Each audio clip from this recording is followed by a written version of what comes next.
Hi, everyone, and welcome to Dear Mr. Potter. I'm Alistair Stevens, and tonight in our 37th session, we begin the fourth book in J.K. Rowling's Harry Potter saga. We begin Goblet of Fire, and let me tell you right up front that while I think Goblet of Fire is somewhat unfairly maligned by the critics of the Harry Potter series, this reading of Goblet of Fire has been absolutely revelatory to me. I adore this book. I adore this book far more than I thought that I did. There's so much good here. There's so much depth here. There is so much texture and complexity and ambition here.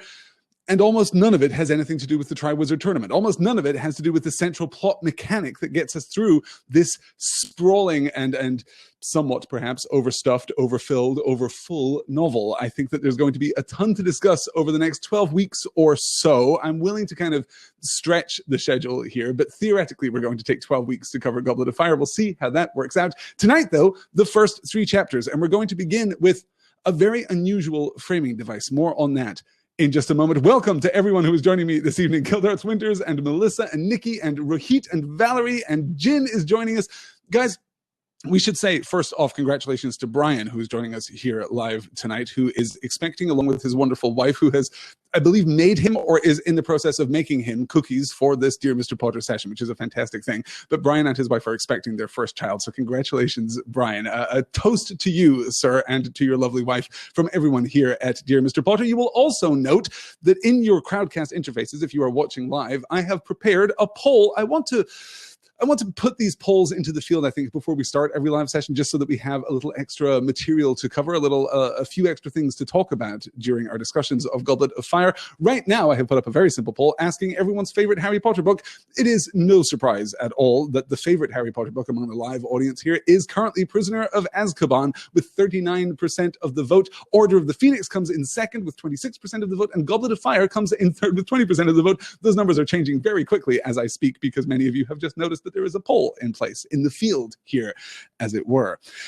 Goblet of Fire is not, I think, meaningfully the transition point of the Harry Potter series. As we discussed back when we were talking about Prisoner of Azkaban, that is the novel which, by my reading at least, functions as a transition between the beginning of the Harry Potter series and what comes after. That is to say that Prisoner of Azkaban opens up the world of Harry Potter. It opens up J.K. Rowling's wizarding world and allows us to see some darkness at the heart of this world. It allows us to question the structures, the legalistic structures in particular, which govern the life of wizards. And it allows us, it invites us, it demands that we question the role of muggles in the first two books. Muggles are dominant. The Muggle world is dominant, and wizards occupy this quiet, sequestered, secret space off to the side. Then we get to Prisoner of Azkaban, and that dynamic is rather beautifully, rather powerfully inverted. And suddenly the wizard world is dark and powerful and all-pervasive, and muggles are the ones who are protected. That is to say that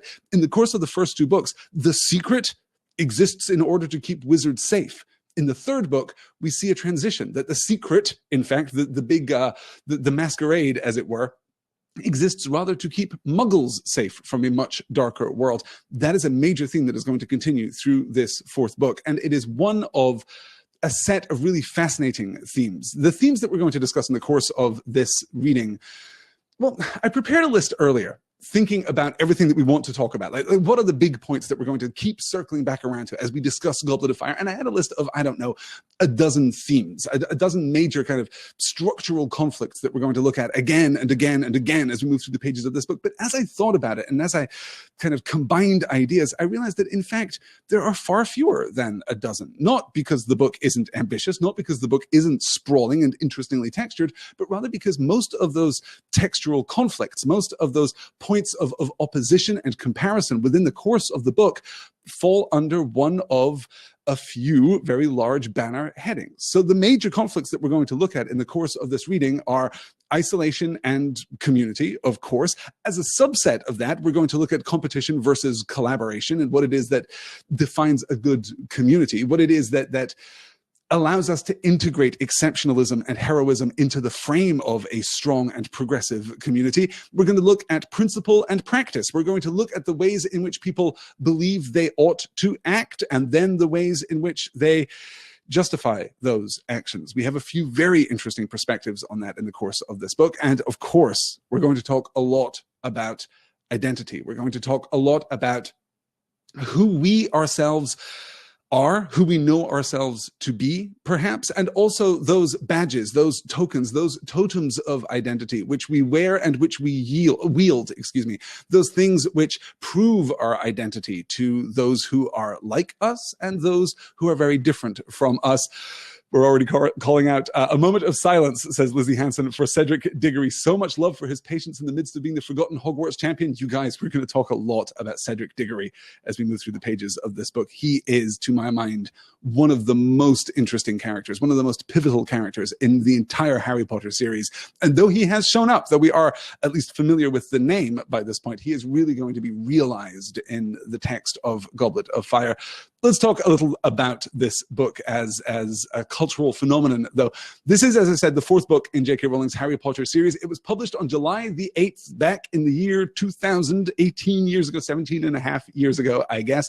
It is the first of the Harry Potter books to be released simultaneously in the UK and in the US. No extended waiting period now for overseas readers of the Harry Potter franchise back in the year 2000.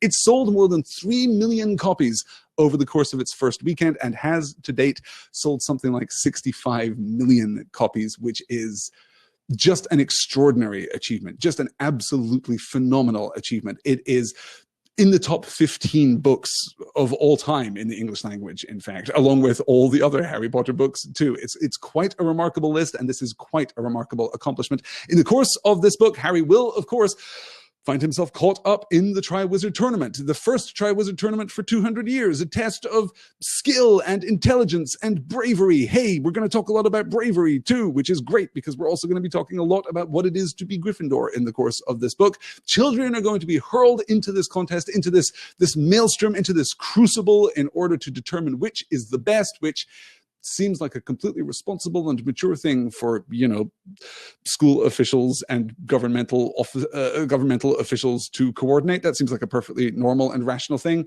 We'll talk about the Triwizard Tournament in a few weeks when it is introduced into the narrative. This week, though, as I said, our frame. And we're going to begin this book in a very unusual way, though not crucially, I think, a unique way.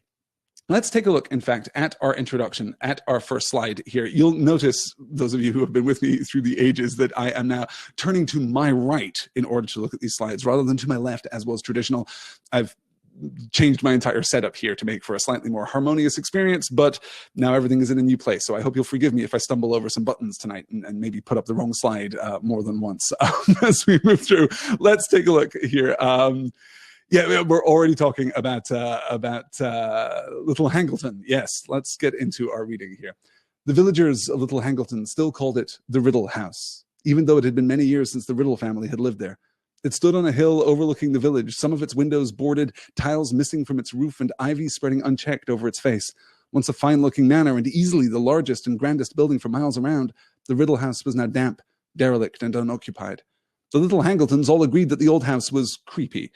Half a century ago, something strange and horrible had happened there, something that the older inhabitants of the village still liked to discuss when topics for gossip were scarce. The story had been picked over so many times and had been embroidered in so many places that nobody was quite sure what the truth was anymore.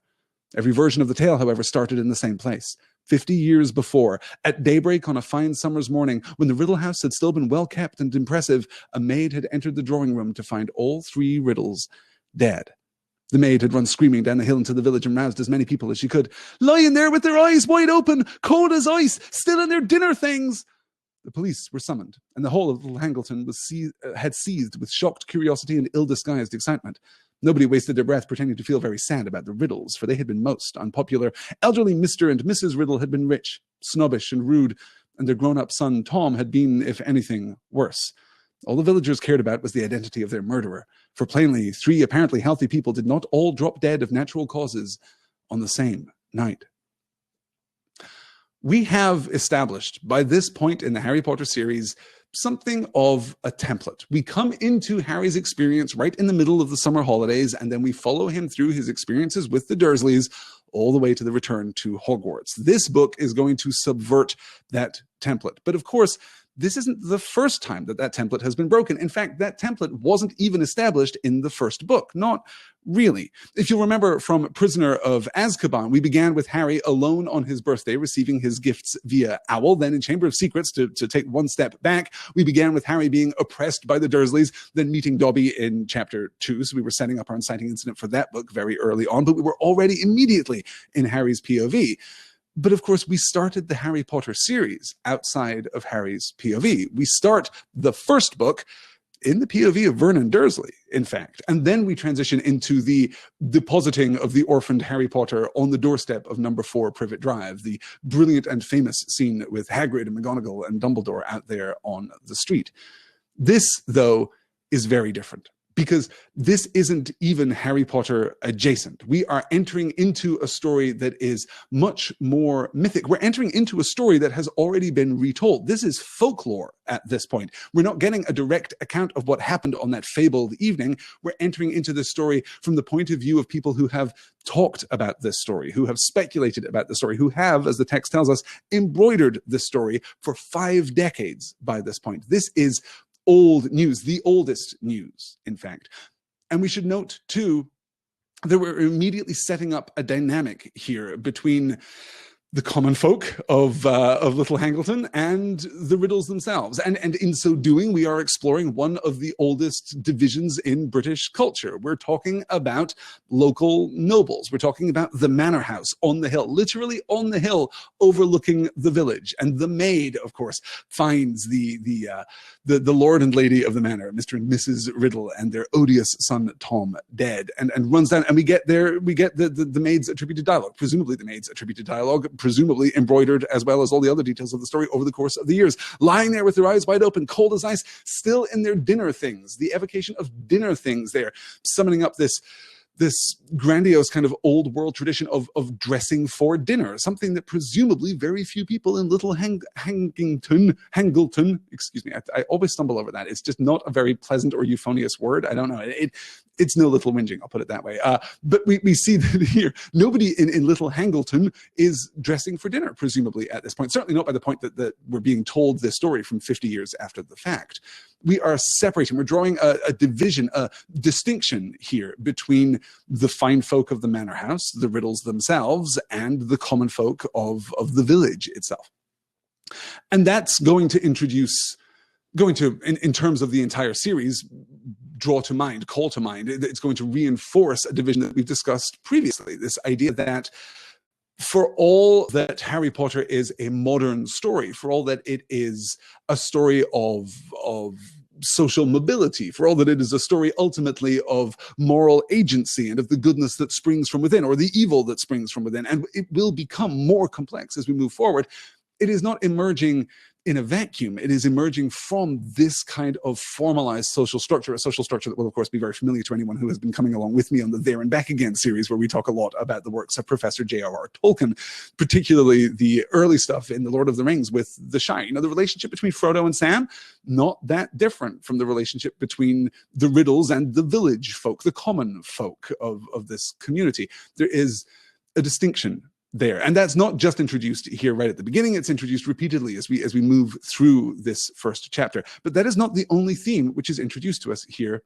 early. Let me catch up with the chat. Yes, exactly. Kendall is saying, it's interesting because it sets the tone that we're killing people that we don't really like. Absolutely.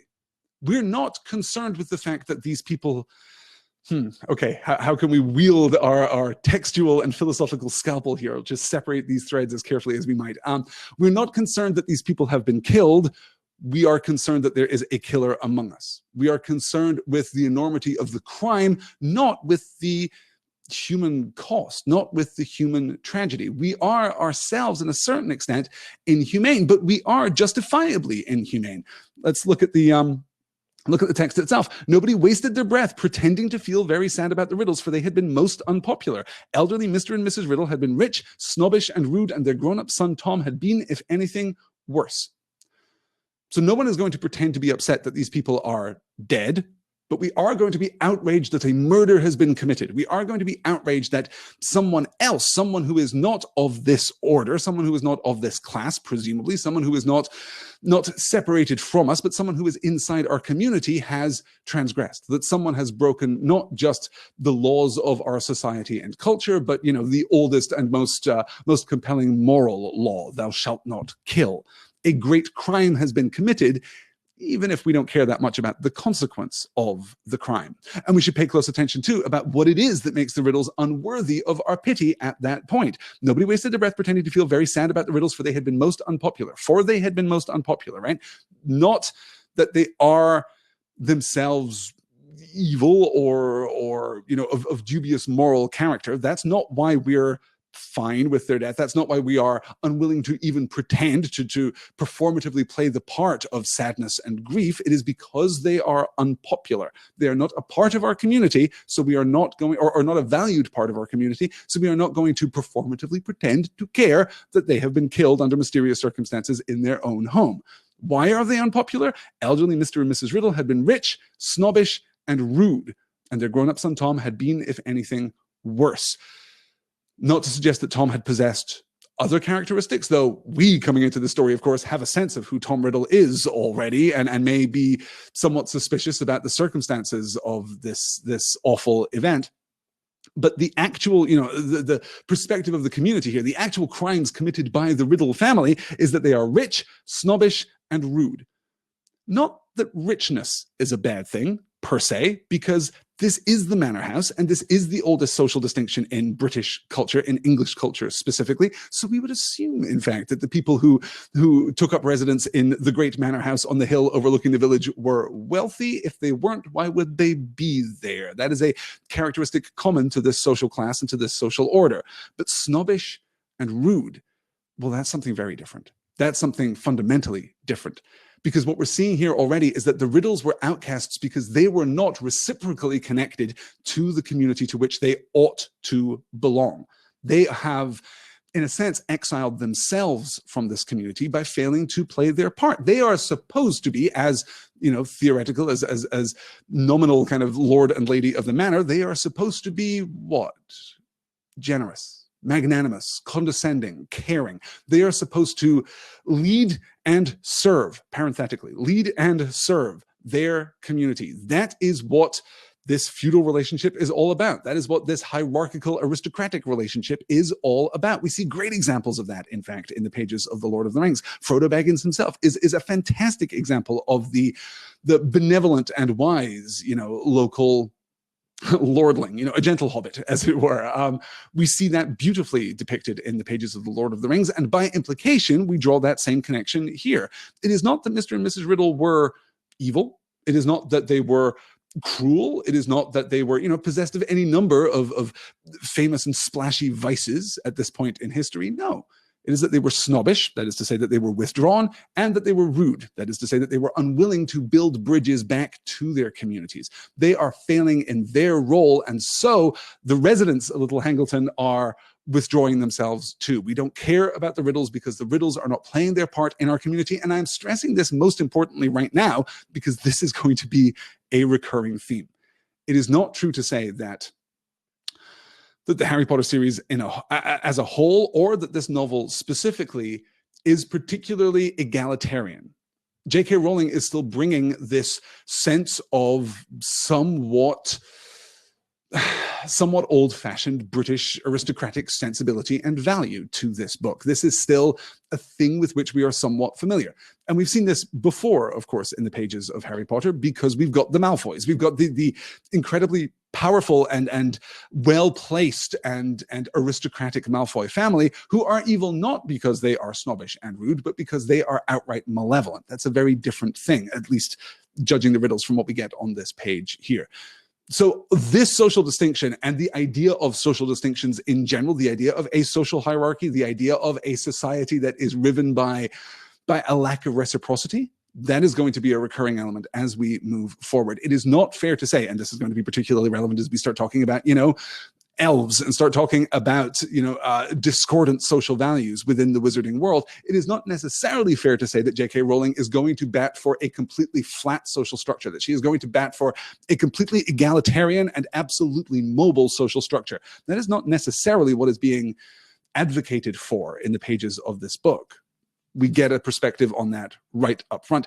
And it's no coincidence that the people of Little Hangleton are presented in a fairly unsympathetic light. Let's move on to the I just realized that my Crowdcast chat is not scrolling as it ought. I do apologize. Let me catch up here as I move through. Karen says, I must say, for me, the big weakness of this book, mostly its beginning and its end, is the amount of time spent with people we have no interest in spending time with. V continues to be much better when off stage. That, I think, is absolutely true. I'm not sure that this is the most effective or... I like this chapter very much.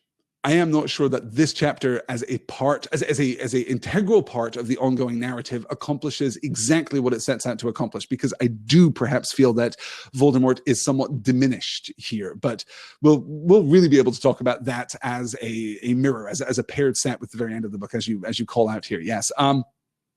Let me see. Heroes and Bard says, one of my favorite parts of these books is the way they discuss the power of narrative, both the narrative we create for ourselves and those we create / accept for others. I think this theme is especially strong in this book. What with Rita appearing, Harry being at odds with most of the school, and Fleur being introduced. Yeah, absolutely, right? This comes back in part to the idea of, I guess, all of those themes that I mentioned earlier, right? Isolation versus community. Who are we alone and who are we together? Then principle versus practice. What do we do? What ought we to do?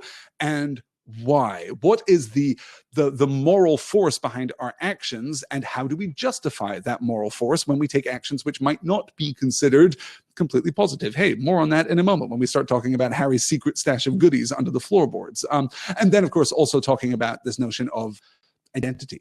Who are we? Who are we alone and together? We'll cover all of those as we move forward. Rahit says, I wonder if I thought that the Tom in this passage was Voldemort on first read and wondered why he was apparently dead.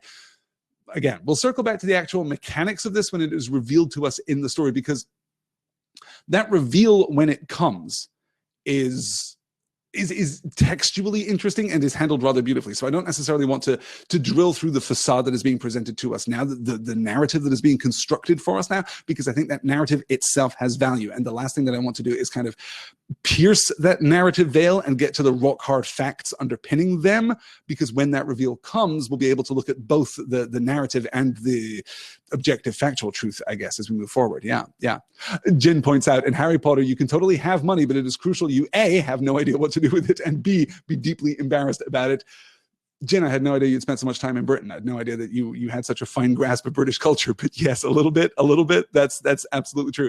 Having money and wielding money is perhaps the platonic ideal of the aristocracy, but we are natively, I think, very suspicious of that. We are natively very concerned about that. Yes, that's a really good point. Good. Okay, let me I'm missing so much. This is so terrible. I'm so sorry, as we're just catching up here. Yes. Gildart says that the lesson I learned from this book is that people named after their parents are evil.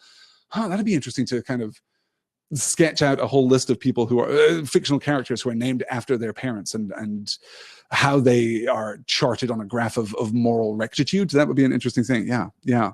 Jin says, I like to think my BBC addiction is equivalent to a passport full of stamps. It absolutely is. The BBC exists for nothing so much as it exists for a kind of a quintessentially British, parenthetically, quintessentially English evangelism, right? Yes, it is absolutely true to say that the BBC exists primarily to promote and to dissect and to discuss and to analyze and to celebrate this notion of Britishness. Yeah, it's a fascinating thing. Yeah, good. And Wolf Named Oz says that's a very good username, Wolf Named Oz. I like how JKR intentionally confuses the reader by saying that Tom Riddle was found dead without explaining that it's the name of the father and son. It helps foreshadow another unexpected father-son duo later in the book. That's a really good pull. Yes, that's absolutely right. Good. Okay, let's move on to our second slide here, because we're going to see exactly what happens when suspicion falls upon the gardener, Frank. Frank, cried several people. Never! Frank Bryce was the Riddle's gardener. He lived alone in a rundown cottage on the grounds of the Riddle House. Frank had come back from the war with a very stiff leg and a great dislike of crowds and loud noises, and had been working for the Riddles ever since. There was a rush to buy the cook drinks and hear more details. Always thought he was odd, she told the eagerly listening villagers after her fourth sherry. Unfriendly, like. I'm sure if I'd offered him a cup once, I've offered it 100 times. Never wanted to mix, he didn't. Oh, no, said a woman at the bar. He had a hard war, Frank. He likes the quiet life. That's no reason to. Who else had a key to the back door then? Barked the cook. There'd been a spare key hanging in the gardener's cottage far back as I can remember. Nobody forced the door last night. No broken windows. All Frank had to do was creep up to the big house while we were all sleeping. The villagers exchanged dark looks. I always thought you had a nasty look about him, right enough, grunted a man at the bar. War turned him funny, if you ask me, said the landlord. Told you I wouldn't like to get on the wrong side of Frank, didn't I, Dot? Said an excited woman in the corner. Horrible temper, said Dot, nodding fervently. I remember when he was a kid. We're going to look more than once in the course of this book at the herd mentality which can afflict even well-intentioned communities in a response to shocking or outrageous or even unconventional events and occurrences. We are going to look at the ways in which communities respond to challenges to their identity or even their existence. This is going to be most notable, of course, after Harry's name is pulled from the Goblet of Fire itself. This is going to be a huge turning point in Harry's relationship with the entire school, embodied most perfectly, most beautifully in his relationship with one Ronald Weasley. We're going to be able to talk about that repeatedly as we move forward and oppose that, of course, with I think Cedric in particular, but also to a certain extent with Fleur. I think we're going to be able to look at how fulfilling those roles in which we have no say, those roles, those duties which are placed upon us can earn us the respect and the support and the approbation of our communities. But sometimes being caught up in events completely outside of our control, well, they lead to this kind of character assassination, this kind of death by 1,000 cuts of a man's upstanding character. And of course, I'll just insert right here, right now, Frank is most interesting in some regards as a partial Hagrid analog, right? Frank himself is an outsider. Frank himself is more connected to the natural world than the people in his community. He is less likely to socialize. He is an unusual fellow. He is somewhat on the outs with his community. And there are connections between Frank and Hagrid as we move forward that we should kind of just call attention to right now. Shine a light on that right now so that we can be mindful of those things as we progress through the book. But look at how this story is constructed and look at how it is reinforced. Frank, cried several people, never. That's the first beat. The first response. Frank has been arrested for the murder of the Riddles. No, that's impossible, cry the assembled people here in the pub.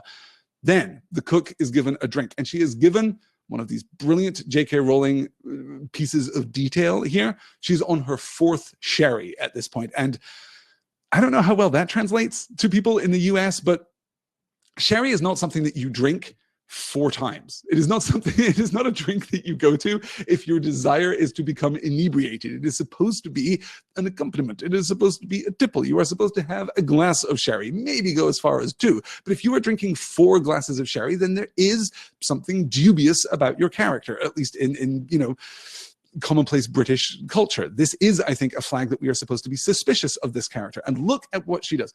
Always thought he was odd, unfriendly, like, I'm sure if I've offered him a cup once, I've offered it 100 times. How dare you, by the way, be offered a cup of tea in Britain and turn that thing down? That is going to have consequences to your standing in your community. Absolutely. Never wanted to mix. He didn't. Oh, okay. So Frank is rude and possibly snobbish, and he lives with the Riddles. So we dislike Frank. The cook dislikes Frank in much the same way as the rest of the community dislikes the Riddles. He is not one of us. He is fundamentally different. Now, Frank, the narrator, gives us the explanation, right? You'll notice the narrative voice there in the second paragraph. He lived alone in a rundown cottage on the grounds of the Riddle House. Frank had come back from the war with a very stiff leg and a great dislike of crowds and loud noises, and had been working for the Riddles ever since. This is given to us completely dispassionately. This is not given to us in attributed dialogue. This is the narrator intruding here to give us this piece of information about Frank, a piece of information which, when presented dispassionately, I think kindles within us a great deal of empathy. This is a terrible occurrence. This is absolutely true, of course, of post-war Britain. 50 years ago, a lot of men were coming back from the war with stiff legs and a dislike of loud noises and of crowds. Frank is by no means unique, but Frank is a relic of a darker time. This, too, is going to be significant later. As we move through Goblet of Fire, and certainly by the time we get to Order of the Phoenix, The wizarding world is not going to want to acknowledge what is happening. The wizarding world is not going to want to confront the truth because we do not want to be reminded of dark times. And here Frank is a walking reminder of dark times. We can't enjoy the life that we have now. We can't enjoy the prosperity of the post-war years, a prosperity which, for those of you who don't know that much about British culture, is nothing like as abundant and riotous as the prosperity of the post-war years here in the United States, but which was still pretty significant. It was still a boom period for Britain. But we can't enjoy that because there's this damn reminder of the shadow, of the darkness, of the war, of the price that has been paid. And we don't, as a small insular community, necessarily like being reminded of that thing. So Frank comes back from the war with a stiff leg and a dislike of crowds and loud noises and is therefore a little withdrawn. And he finds, we might infer, a certain peace, a certain quietude in his relationship with the grounds of the Riddle's home. But that itself is suspicious. And we get this because the woman responds, right? So I'm sure if I've offered him a couple months, I've offered it 100 times, never wanted to mix. He didn't, never wanted to mix, never wanted to be a part of the community. He didn't, even though the narrator has already told us he had good reasons. And now a woman in the bar pipes up and says, now he had a hard war, Frank. He likes the quiet life. That's no reason to. And she is cut off because we're not interested in recognizing the complexity of the situation. Complexity is an anathema to, or character complexity is an anathema to a strong and compelling argument. It is a strong and compelling narrative that is being built here by these people who literally, textually, explicitly do not know what they are talking about. This is the compounding of speculation upon speculation. He had a hard war, Frank. He likes the quiet life. That's no reason to. And the cook responds, who else had a key to the back door then?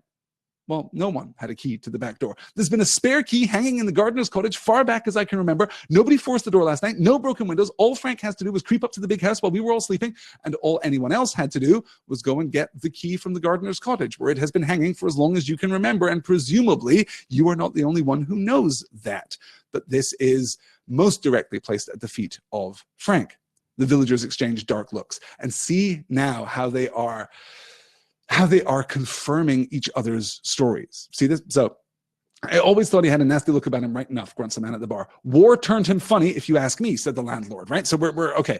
He had a nasty look about him. Oh, yeah. Must have been the war. Yeah. Told you I wouldn't like to get on the wrong side of Frank, didn't I, Dot? Said an excited woman in the corner. Haven't I always said that he was bad news? Haven't I always said that he was a rum sort? Haven't I always said that he was going to be trouble? Yes, says Dot. Horrible temper. I remember when he was a kid. Oh, wait. When Frank was a kid, before the war. So this speculation that the war has changed him, which comes up 2 lines before in the dialogue, this speculation that the war changed him, no. Actually, no, it wasn't the war. It was never the war. He was just always this guy. This is how we build stories. This is how we build narratives. This is how gossip spreads. This is how a community that is interested in a single solitary virtue, that is the virtue of community itself, the virtue of belonging, the virtue of integration. Here I am moving ahead and scrolling wildly through my slides. I do apologize. Please forgive me for that. I'll come back to, hey, you just had a little glimpse there of what we're going to cover in the next little bit. Yes, as Corporeal says here in the chat, Frank is a necessary scapegoat. Yes. The community wants to believe that the community is strong. Therefore, in order to accommodate this terrible crime, again, not the tragedy of the Riddle's murder, but the crime of the Riddle's murder, in order to accommodate that, in order to make it make sense, we have to do what insular communities always do, which is to identify trouble within and then relentlessly and systematically other it. We have to exile it. We can't, there's a version of this story. There's a version of this story which I hope would be a little more true in the real world than it often is in fantastical fiction. But there is a version of this story where people say, it was Frank. Oh, that's awful. I should have reached out to him. I should have helped him. How he must have been suffering. And okay, this is, again, very heightened. This is a very melodramatic story. So perhaps that's difficult to kind of emotionally rationalize at this point. But there is a version of this where the community turns to Frank instead of turning its back on Frank. But that is not what insular small-minded communities do. Insular small-minded communities protect themselves. That is the key to understanding what has happened here. Wild scrolling calls out. That just scrolled by. Ironically, the comment about wild scrolling just scrolled by, so I couldn't catch it. Yes, good. Yes, exactly right, Nikki. The community makes Frank fit into their mold of a murderer. We narrative. Yes, and this is really great. Michelle Shocked, one of the great names here in the Crowdcast chat tonight. Michelle Shocked says, yes, it's like the persecution of witches, the desire for blood. Yes, absolutely. That is a common element of this kind of social discord. In order to believe that we are not the kind of community where this kind of thing that has evidently happened could happen, we must other the culprit. We must exile the culprit. He has never been one of us. We are not like that. Stick around, you guys, because we're going to be talking about that through the course of the rest of the book. And this is, I think, I'm aware now, 35 minutes into tonight's discussion, that I'm spending a lot of time talking about this first chapter, but I'm spending a lot of time talking about this first chapter because I think it is one of the most impressive and ambitious and unnecessary things that J.K. Rowling does in her entire career. I think this is, or has done to date in her entire career, I suppose. This is completely unnecessary, you guys. We could have started, as we have started 2 out of the 3 previous novels, with Harry in his bedroom at the Dursleys, hating Vernon and hating Dudley and pining for his return to Hogwarts. And we basically could have picked up with chapter 2, and we could have had the scar hurting, and we could have had all of this stuff. But instead, J.K. Rowling doesn't just give us this dream. She doesn't just give us this vision. She doesn't just give us this backstory, this exposition here. She doesn't just set the stage for the conflict, which is going to run under. Crucially, this is not going to be our plot for much of the book, but this is going to be the kind of structural framework supporting that plot for much of the book. And she does it in a way that is incredibly human and incredibly perceptive and sensitive and, I think, compassionate. And compassionate, honestly, is not always a word that you can attach to J.K. Rowling's writing. It's not always a word that you can credit her with in some of her work, because she does tend to be perhaps a little dismissive sometimes. But in any case, there's, a great deal of import, a great deal of texture, a great deal of significance to this opening chapter, which is why I'm spending so long on it. Yes, Raven Darkholm says, it's astonishing that Frank isn't the butler. That is the traditional beat, Raven, by the way. Again, you guys are just fantastic. By the way, let's say, there are wonderful usernames here. Raven Darkholm, very good. I'm a big Mystique fan, for what it's worth. I'll talk about the X-Men someday on a podcast, I guess. The idea that Frank isn't the butler would be perfect. The butler would be ideal, particularly the butler who has come back from the war with a stiff leg and kind of an antisocial disposition. That would be absolutely perfect for this kind of narrative.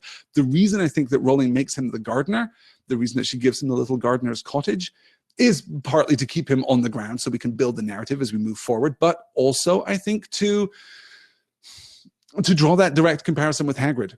Hagrid is a figure of pity. If we are coming into this book as, by this point, everyone was. Very few people. I'd be interested, actually, if any of you read Goblet of Fire as your first Harry Potter novel, particularly as they were being released. But I think pretty much everyone who was coming into Goblet has read the preceding 3 novels and is already kind of sensitive to this archetype, kind of implicitly empathetic towards this archetype, because he is kind of Hagridian. Let's go with that. Okay, let's keep pushing on, because otherwise I'm going to spend forever. Yes, exactly. He puts a pin on it rather beautifully here. Frank and Hagrid were both committed for heinous crimes that they didn't commit, which orbited around the same fellow. In fact, interestingly, little curious parallel there between Frank and Hagrid. And I have no problem believing that Frank and Hagrid would have got along famously, by the way. That's a phrase that I'm overusing. That has been called to my attention that I overuse that phrase. So I'm going to try and replace that in my personal lexicon as I move forward, but we'll see how that works out. Okay, let's see now as we move on to our third slide. So Frank continues to serve in the house. Years pass, 50 years go by. Frank is still serving at this house. He has served the people who move in after the Riddles and the people who move in after them, and then he's just keeping the house in the care of an absent owner. And then one night he sees lights, he hears sounds, he goes to investigate, and he overhears a conversation which is going to be simply calamitous for poor Frank. Let's get to our next slide. Wormtail, who had been sputtering incoherently, fell silent at once. For a few seconds, Frank could hear nothing but the fire crackling. Then the second man spoke once more in a whisper that was almost a hiss. I have my reasons for using the boy, as I have already explained to you, and I will use no other. I have waited 13 years. A few more months will make no difference. As for the protection surrounding the boy, I believe my plan will be effective. All that is needed is a little courage from you, Wormtail. Courage you will find unless you wish to feel the full extent of Lord Voldemort's wrath. My lord, I must speak, said Wormtail, panic in his voice now. All through a journey I've gone over the plan in my head. My lord, Bertha Jorkins' disappearance will not go unnoticed for long, and if we proceed, if I murder... Ifs, whispered the second voice. Ifs. If you follow the plan, Wormtail, the Ministry need never know that anyone else has died. You will do it quietly and without fuss. I only wish I could do it myself, but in my present condition... Come, Wormtail. One more death and our path to Harry Potter is clear. I am not asking you to do it alone. By that time, my faithful servant will have rejoined us. I am a faithful servant, said Wormtail, the merest trace of sullenness in his voice. Wormtail, I need somebody with brains, somebody whose loyalty has never wavered, and you, unfortunately, fulfill neither requirement. I found you, said Wormtail, and there was definitely a sulky edge to his voice now. I was the one who found you. I brought you Bertha Jorkins. This is a little exposition heavy, and we will ultimately, in our traditional last session of the series, but wait, what discussion, come back to Voldemort's explanation here that one more death will secure his path to Harry Potter. There is kind of an open question mark over that, but that's fine because all of the foreshadowing is very powerful right now. He is already in place. He is gathering his strength, yes, but he already has agents. He has a faithful servant. But we're seeing something else here. We're seeing something more subtle, more treacherous, more powerful. What we're seeing here is the setting of the stage for the fall of Peter Pettigrew, the setting of the stage for the final tragic turn of Wormtail. Here he is obedient, he is obsequious, but he isn't yet completely cowed by Voldemort, and it isn't, despite what Lord Voldemort will say, just about disgust. It isn't just about fear. It is also about recognition. I did this. I brought you Bertha Jorkins. I'm the one who found you. I'm the one who found you. Wormtail and Voldemort here are riven by that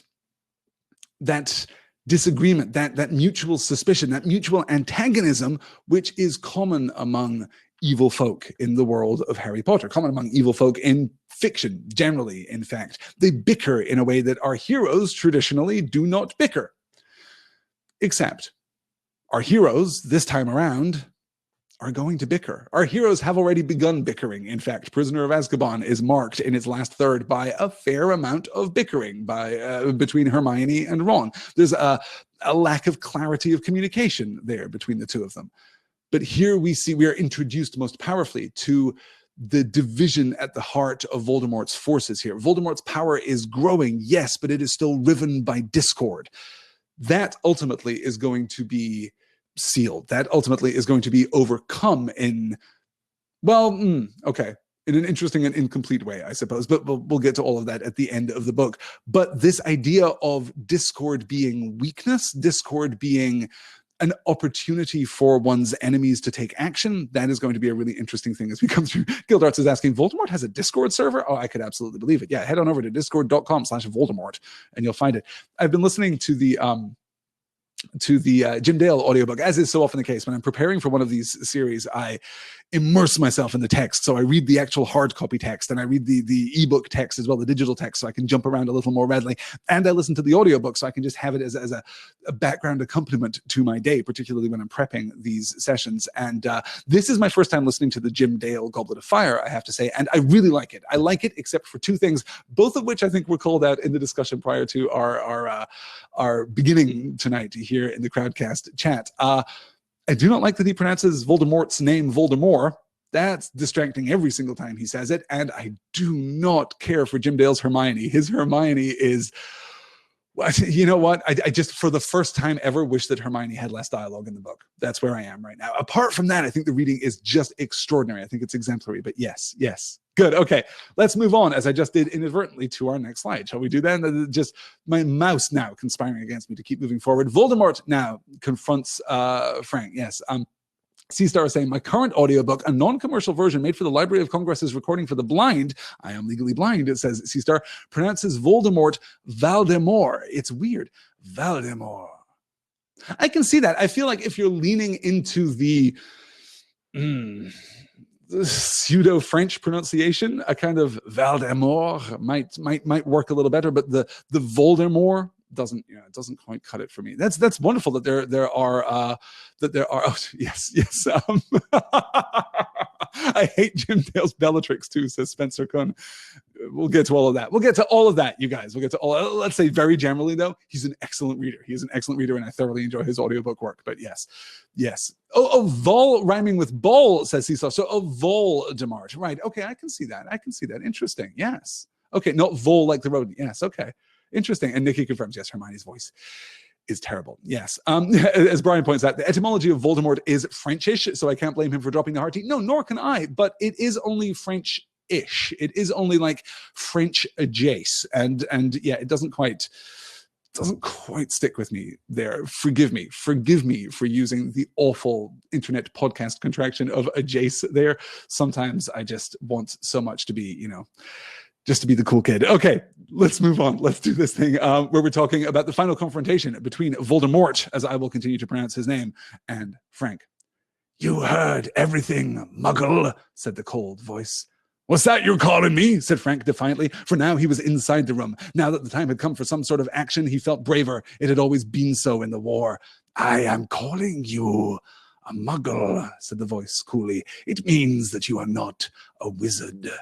"I don't know what you mean by wizard," said Frank, his voice growing steadier. "All I know is I've heard enough to interest the police tonight. I have. You've done murder, and you're planning more. And I'll tell you this too," he added on a sudden inspiration. "My wife knows I'm up here, and if I don't come back..." "You have no wife," said the cold voice very quietly. "Nobody knows you are here. You told nobody that you were coming. Do not lie to Lord Voldemort, Muggle, for he knows. He always knows." "Is that right?" said Frank roughly. "Lord, is it? Well, I don't think much of your manners, my lord. Turn around and face me like a man, why don't you?" "But I am not a man, Muggle," said the cold voice, barely audible now over the crackling of the flames. "I am much, much more than a man. However, why not? I will face you. Wormtail, come turn my chair around." The servant gave a whimper. "You heard me, Wormtail." Slowly, with his face screwed up, as though he would rather have done anything than approach his master and the hearth rug where the snake lay, the small man walked forward and began to turn the chair. The snake lifted its ugly triangular head and hissed slightly as the legs of the chair snagged on its rug. And then the chair was facing Frank, and he saw what was sitting in it. His walking stick fell to the floor with a clatter. He opened his mouth and let out a scream. He was screaming so loudly that he never heard the words the thing in the chair spoke as it raised a wand. There was a flash of green light, a rushing sound, and Frank Bryce crumpled. He was dead before he hit the floor. 200 miles away, the boy called Harry Potter woke with a start.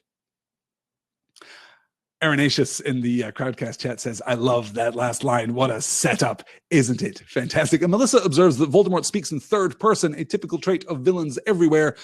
Absolutely. Yes. Very bad news when you start talking about yourself in the third person. Nate says, "Murder's bad, you guys. Try not to do it." Quoting me by inference there. Yes. I try and lean away from it. But there it is. Yes. Good. Yes, Matthew here, I hope I'm pronouncing that correctly. Matthew says, "It sounds like you're not a wizard. This always sounded strange to me, like JK wanted to remind us what a muggle is." And you know what? There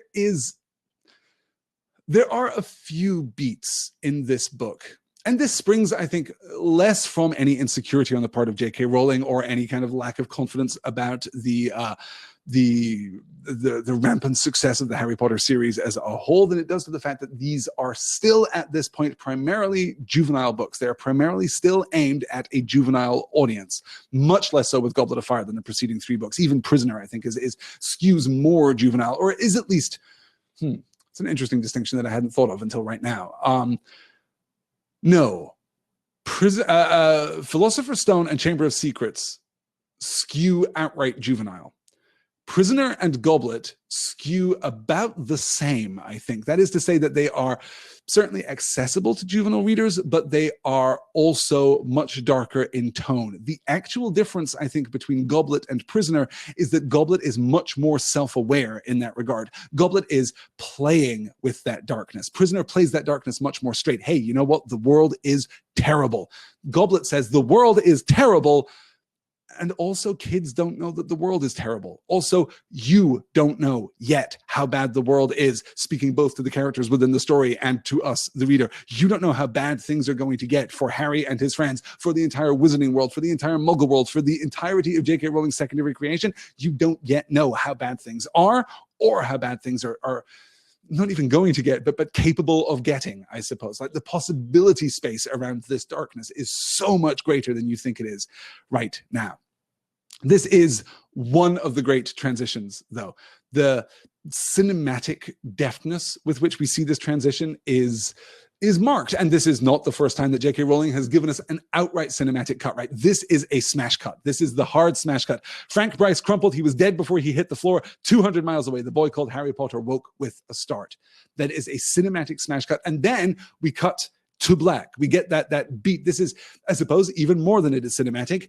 This is televisual, right? This is actually our pre-credit sequence. This is our cold open. This is our tease here. And then we hard cut to whatever, a high tempo, high energy pop song of the day is scoring Harry Potter, the TV show that is released in the year 2000. I'm thinking of the theme song from Smallville or something like that. We get like a montage of shots of Harry running, Harry fighting, Harry studying, and then Harry turning to the camera with a wink, and Daniel Radcliffe as Harry Potter appearing on the screen below him, and the little chyron in the lower third, right? We cut to our title sequence that I am now improvising for some weird reason in which that I had never launched off on this little creative endeavor in the middle of a podcast. We launch into our title sequence. That's our hard cut. And then we come back and we fade into the scene. We pick up directly from this smash cut in the second chapter.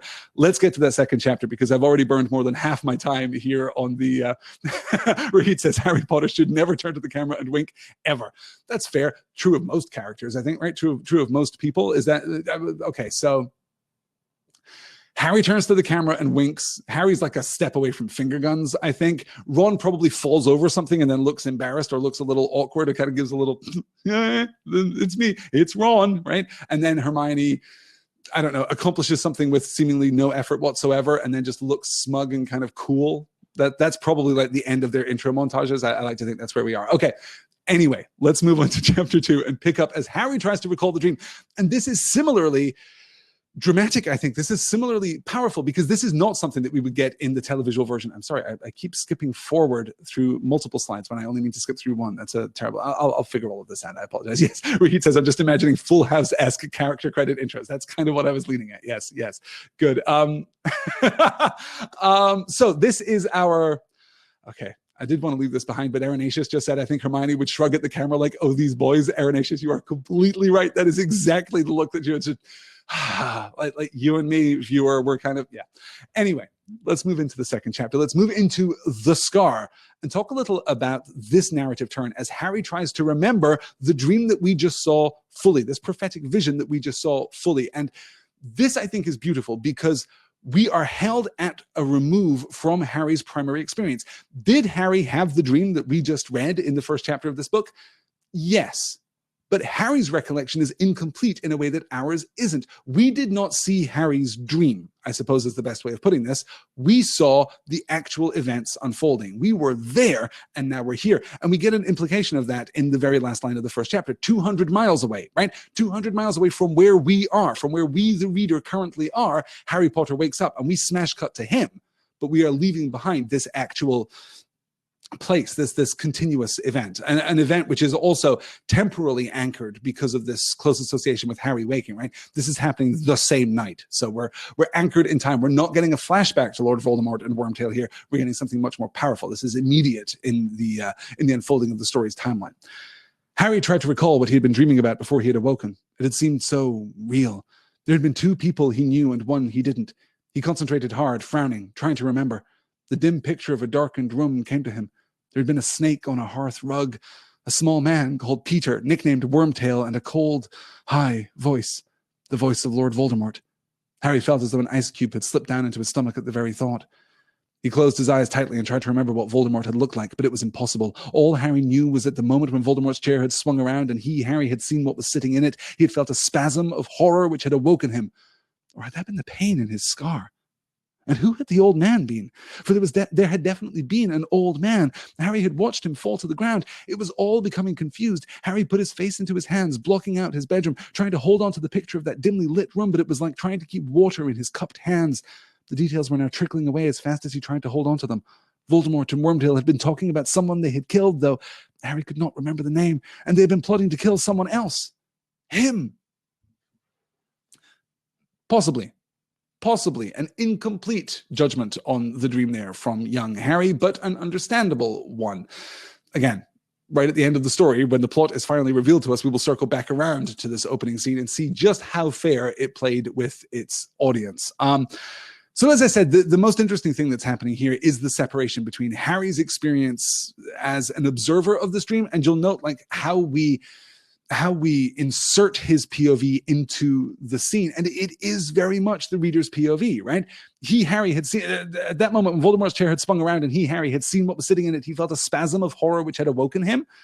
But he also saw the old man fall. So he wasn't in Frank's head, which we kind of were at that point as readers, but we're still in third person narration, right? So that is to say that Harry is quite specifically standing where we are standing. We ourselves are not Frank. There is no direct connection between the narrative POV in that opening chapter and Frank's POV. We're in his POV in the literary sense, but we're not literally seeing out of his eyes, and neither is Harry. He's experiencing this much as we experienced this, which again draws that connection, that dream. Harry was present there in much the same way as we were present there, but Harry specifically does not remember. It's pretty fascinating. Yeah. Okay. So that's our first glimpse of this. We're going to move forward through chapter 2 quite quickly. Chapter 2 is where we get the exposition. Chapter 2 is pretty heavy. Yes. Are we talking about the drinking game here in the Crowdcast chat? Yeah, the drinking game is more of a formality at this point. The drinking game basically consists of pointing out in the Crowdcast chat that we should all drink. I don't know that anyone really does. I think that would be destructive to, your ability to lead a decent adult life here on a Tuesday evening. But yeah, certainly if you're listening along with the podcast and you catch me saying that we should put a pin in something, or that we must press on, or that I'm not going to cover all the slides that I'm going to get to, or good, which I feel like I haven't said in a million years now. But yes, that's kind of the observation of the drinking game here at Dear Mr. Potter. Privet Drive looked exactly as a respectable suburban street would be expected to look in the early hours of Saturday morning. All the curtains were closed. As far as Harry could see through the darkness, there wasn't a living creature in sight, not even a cat. And yet, Harry went restlessly back to the bed and sat down on it, running a finger over his scar again. It wasn't the pain that bothered him. Harry was no stranger to pain and injury. He had lost all the bones from his right arm once and had them painfully regrown in a night. The same arm had been pierced by a venomous foot-long fang not long afterward. Only last year, Harry had fallen 50 feet from an airborne broomstick. He was used to bizarre accidents and injuries. They were unavoidable if you attended Hogwarts School of Witchcraft and Wizardry and had a knack for attracting a lot of trouble. No. The thing that was bothering Harry was the last time his scar had hurt him. It had been because Voldemort had been close by.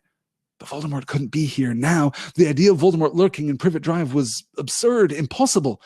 Harry listened closely to the silence around him. Was he half expecting to hear the creak of a stair or the swish of a cloak? And then he jumped slightly as he heard his cousin Dudley give a tremendous grunting snore from the next room. Harry shook himself mentally. He was being stupid. There was no one in the house with him except Uncle Vernon and Aunt Petunia and Dudley, and they were plainly still asleep, their dreams untroubled and painless.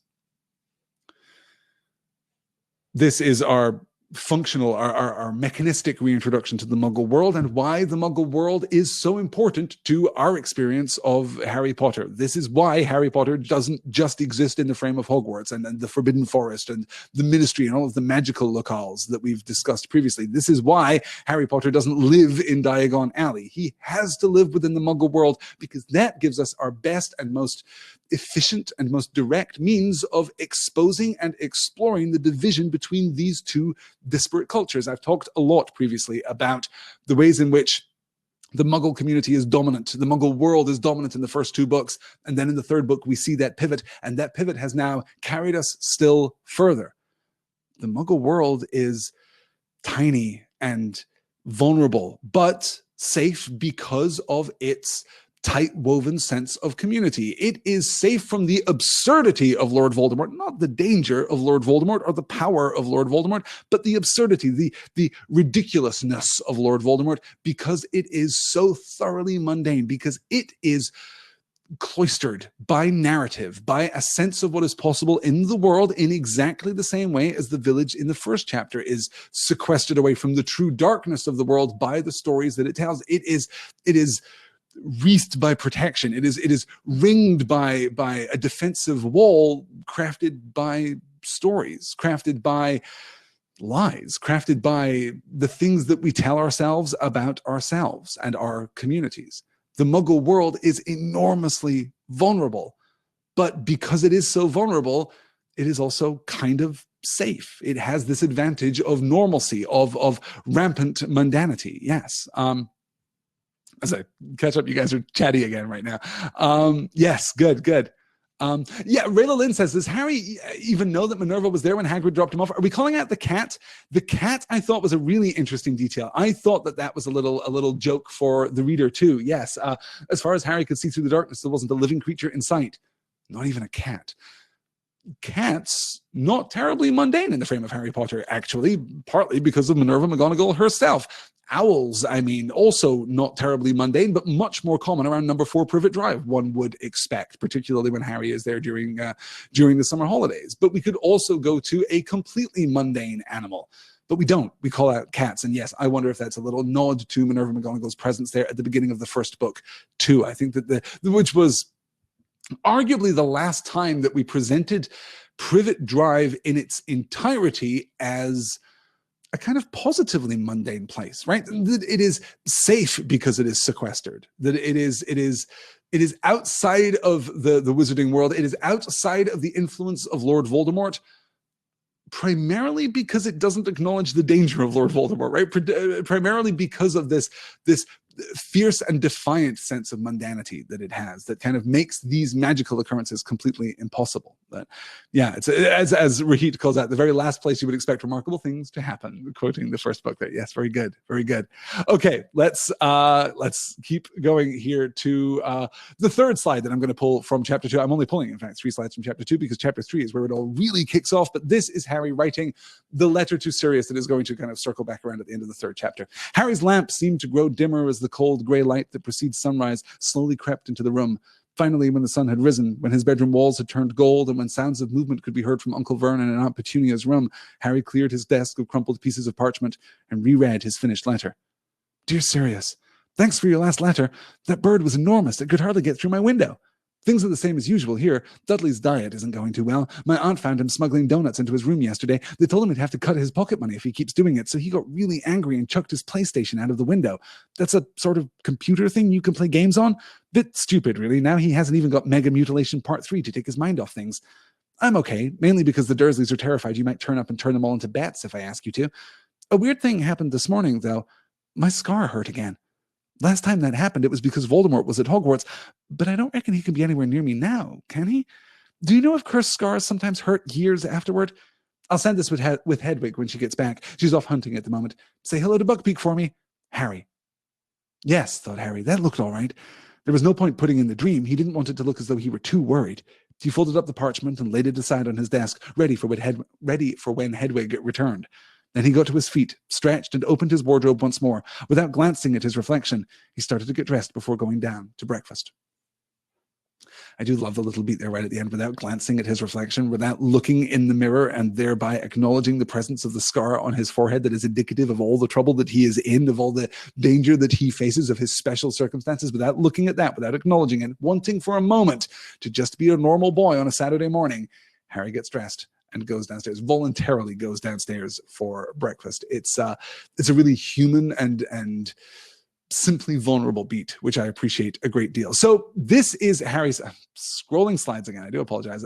This is Harry's great compromise here, right? This is Harry, he thinks about what he ought to do, and he thinks first of Hermione's advice. Oh, you should absolutely tell Professor Dumbledore, and also read a book, probably. You should definitely read a book. Reading books will help you learn a lot of things, Harry, in fact. So he thinks of that advice and kind of dismisses it, kind of half writes the letter to Dumbledore, dearest Professor, my scar, but it's probably fine. Then he thinks of Ron's advice, which is pretty useless and refers back to his dad's expertise, which gives us the exposition about Arthur Weasley too, of course, which is going to be so essential in the next chapter. So we just kind of run through all of the connections and the relationships in Harry's life at this point, and then he decides to write to Sirius. He says that he discovered that Sirius was his godfather 2 months ago, by the way, which is factually incorrect. He actually discovered that Sirius was his godfather during the trip to Hogsmeade, the illicit trip to Hogsmeade, which was at Christmas. So 7-8 months ago from where we are now, 8 months, I suppose, in fact, from where we are now. But it is true to say that he discovered that Sirius was both his godfather and a good guy 2 months ago. So maybe that's the explanation that he's offering here. So he writes the note, just very chatty, very conversational.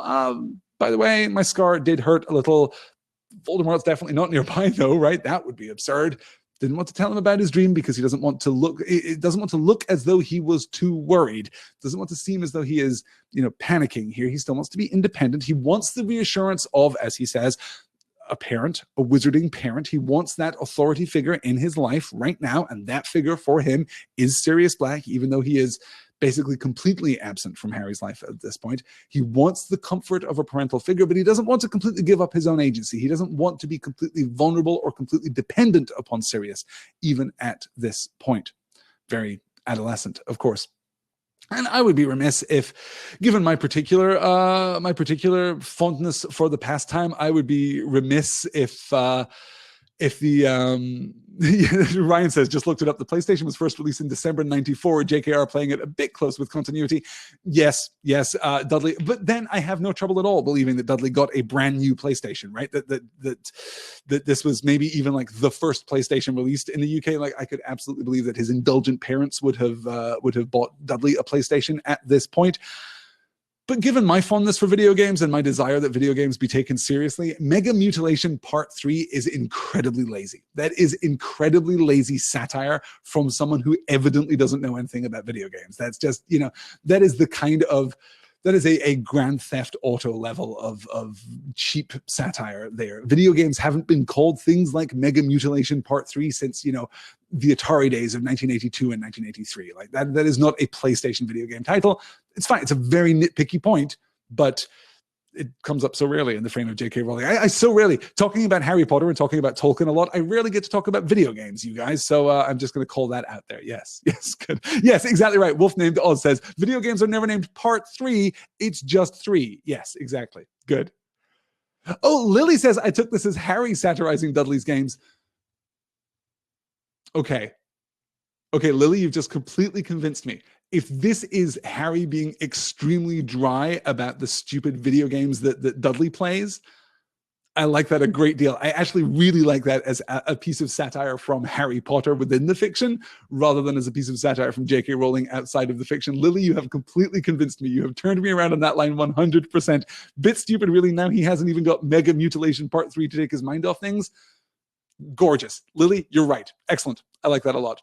And Jin is, of course, reminding me of games that actually have very stupid names like Mortal Kombat or Super Smash Brothers. Yes, we could definitely go through. Yes.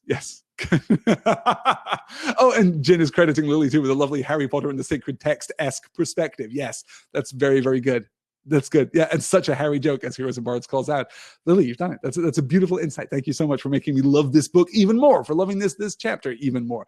That, though, is our conclusion to Chapter 2, and we move into Chapter 3. Well, and we get to what is, I think, a very legitimate and very consistent and recurring criticism of J.K. Rowling's writing. You guys, hey, let's get to the fat shaming, shall we? We've already had our introduction to this, as you see here.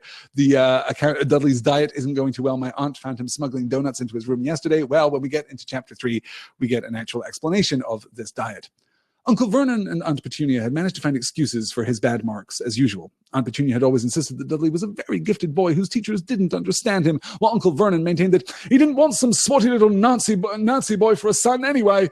They also skated over the accusations of bullying in the report. He's a boisterous little boy, but he wouldn't hurt a fly, Aunt Petunia had said tearfully. However, at the bottom of the report, there were a few well-chosen comments from the school nurse that not even Uncle Vernon and Aunt Petunia could explain away. No matter how much Aunt Petunia wailed that Dudley was big-boned and that his poundage was really puppy fat and that he was a growing boy who needed plenty of food, the fact remained that the school outfitters didn't stock knickerbockers big enough for him anymore. The school nurse had seen what Aunt Petunia's eyes, so sharp when it came to spotting fingerprints on her gleaming walls and in observing the comings and goings of the neighbors, simply refused to see. That far from needing extra nourishment, Dudley had reached roughly the size and weight of a young killer whale. So, after many tantrums, after arguments that shook Harry's bedroom door and many tears from Aunt Petunia, the new regime had begun. The diet sheet that had been sent by the smelting school nurse had been taped to the fridge, which had been emptied of all of Dudley's favorite things, fizzy drinks and cakes, chocolate bars and burgers, and filled instead with fruit and vegetables and the sort of things that Uncle Vernon called rabbit food. To make Dudley feel better about it all, Aunt Petunia had insisted that the whole family follow the diet too. She now passed a grapefruit quarter to Harry. He noticed it was a lot smaller than Dudley's. Aunt Petunia seemed to feel that the best way to keep up Dudley's morale was to make sure that he did at least get more to eat than Harry. But Aunt Petunia didn't know what was hidden under the loose floorboard upstairs. She had no idea that Harry was not following the diet at all. The moment he had got wind of the fact that he was expected to survive the summer on carrot sticks, Harry had sent Hedwig to his friends with pleas for help, and they had risen to the occasion magnificently. So, let's observe first the kind of the moral reality of the Harry Potter series. It is not true to say that everyone who is evil in the Harry Potter series is overweight. It is true to say that everyone who is overweight in the Harry Potter series is evil, or is, at least, if we are willing to expand the maximum amount of generosity on our interpretation here, if we are willing to kind of point at Neville Longbottom's somewhat doughy physique at this point in the series, the very best thing that we can say about an overweight character in Harry Potter is that they are at this point an object of ridicule.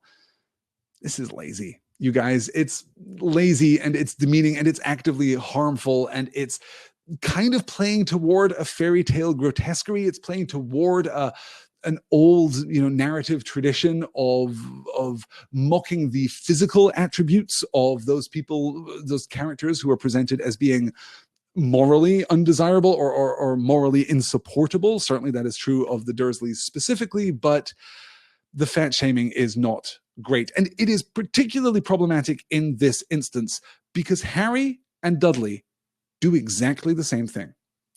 We just discussed Dudley smuggling donuts into his room. And yes, of course, Dudley throwing his PlayStation out of the window in a fit of pique, that's the real crime. That's the really bad thing that Dudley does as a response to his diet, to the restrictions that have been placed upon him.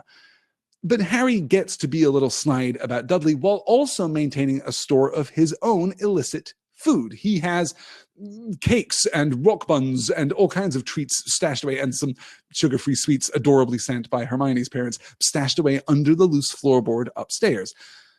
And this is, I think, critically important. This is so specific and so conscious and so deliberate that I am convinced of its narrative significance. I do not think that this is J.K. Rowling missing the point with Harry's behavior here, as much as I think that she is calling it out. Yes, C-Star is fact-checking us here. A newborn orca whale is 2 to 2.4 meters, 6.5 to 8 feet long, and weighs about 136 kilograms or 300 pounds. A morbidly obese 14-year-old could be that heavy, but would probably not have those dimensions. Thank you, C-Star, for fact-checking the metaphor there. I love that quite a lot. Yes.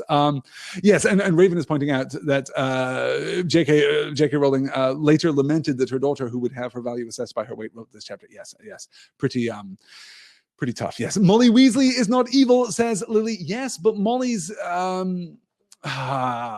is not evil, but her physical attributes are, again, it is not true to say that Molly Weasley is ridiculous.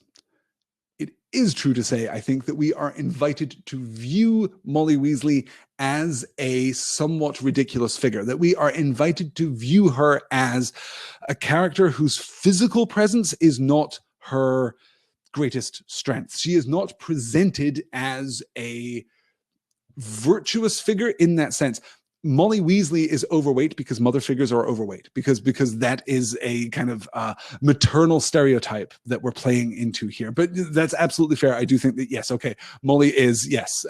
Neville loses his puppy fat. Neville is lean by the time he is heroic. He is right now still ridiculous. He is right now still a figure of fun, I think, more than he is a heroic figure at this point. Much, much later, he will be, Neville. He will be lean. He will be much more mature. But yes, that's a borderline position. Hagrid, of course, not overweight in the Hagrid textually, by the time that we get to this book, not completely human. So the rules do not apply. But yes, okay, there are some borderline cases here. Each of those borderline cases, I think, is not uncomplicated. But there is still an issue here. I think there is still an underlying... Yes, exactly. As Mike says, is Hagrid written as fat? Exactly. I just read him as just large, in every dimension excessive, I think. Yes, that's fair. But so exaggerated as to be not entirely human, I think. But yeah, good. It's problematic. Yes, good. Okay, let's... yeah, we could drop into... No, I mean, there's a lot of great conversation here. Let me see. Nikki says, I've always seen the descriptions of Dudley as the epitome of overindulgence. I do think JKR could have done better, though. Yeah, that overindulgence is the thing, right? But this is where we're going to talk about principle and practice, right? We're going to talk about where the morality of an action comes from. And this is why I think this is important, because we're going to return to this again with specific regard to Harry later in the story. Harry and Dudley are, from an external objective perspective, doing the same thing, right? If we believe that an action has a moral weight, that is to say that it is the ends rather than the means which concern us, an action itself is either moral or immoral, then Dudley and Harry are doing exactly the same thing, which doesn't necessarily mean that it is necessarily moral or necessarily immoral, but it means that they are on the same side of that dividing line. Either it is okay to smuggle food into your bedroom, to hide food from your parents who are trying to monitor your weight and to make sure that you are eating healthily. And there isn't really, while Harry, yes, gets a smaller quarter of a grapefruit than Dudley, there isn't really an accusation that Aunt Petunia is starving these boys, right? She is feeding these boys and trying to do so in a healthy manner. This is possibly the best example of good parenting that we might get from the Dursleys. I mean, yes, it is reactive, and yes, it is vile, and all of those things. Absolutely true, absolutely fair, absolutely, cogent criticism, I think. But there is at least a decent intention behind it. So Harry and Dudley are both breaking the rules, and they are both breaking the rules in pretty much the same way. Is this a good action, or is this a bad action? What does the narrative lead us to believe? Well, the narrative clearly leads us to believe that Harry isn't just justified in his desire to keep a stash of hidden treats and goodies in his bedroom, but that in fact this is a victory over the Dursleys. This is a victory over carrot sticks and rabbit food. This is a victory over the mundanities of Muggle existence. Here he is celebrating his rebellion against the Dursleys by having this secret food, but we would not expect, or we would not credit Dudley with that same grace, I think. And this is speaking to a much larger moral point about the Harry Potter universe. Let's go back to that aforementioned Hogsmeade trip, which it turns out is one of the most important things that happens in Harry Potter, even though we're not paying a great deal of attention to it at the time. Harry runs into, after sneaking out of Hogwarts, after explicitly breaking the rules and sneaking out of Hogwarts, breaking the precise injunction laid upon him by Minerva McGonagall, Harry uses the Marauder's Map and the invisibility cloak to sneak out of Hogwarts and go to Hogsmeade. While he is there, he has a run-in with Draco Malfoy. Draco Malfoy dashes back to Hogwarts, goes straight to Snape and says, hey, Harry was out in Hogsmeade. That is, by any objective measure... well, okay, it is at least not an immoral action. It is at least a defensible action. Yes, okay, Draco Malfoy is self-serving. And yes, okay, his primary intent is not upholding the laws and rules of Hogwarts. That is not what he is trying to do. He is trying to get Harry in trouble, and that is perhaps not entirely admirable. But it is at least a morally defensible action, in exactly the same way as Harry sneaking out of Hogwarts and going to Hogsmeade in the first place is not an entirely morally defensible action, right? Harry is kind of on the wrong side of the line, and Draco is kind of on the right side of the line. But that doesn't matter, because this is Harry Potter. This is J.K. Rowling's amazing wizarding world, and morality does not come from action. What you do is actually relatively unimportant. In the real world and in other works of fiction, we are good people because we do good things, right? A good person is kind of by definition a person who does good things. A virtuous person is a person who does virtuous things. We are judged by our actions. An evil person is a person who does evil things. That's pretty much how morality works. That's how we judge each other, right? We judge people on the strength and the quality of their actions. But in Harry Potter, the things which you do are good if you are good.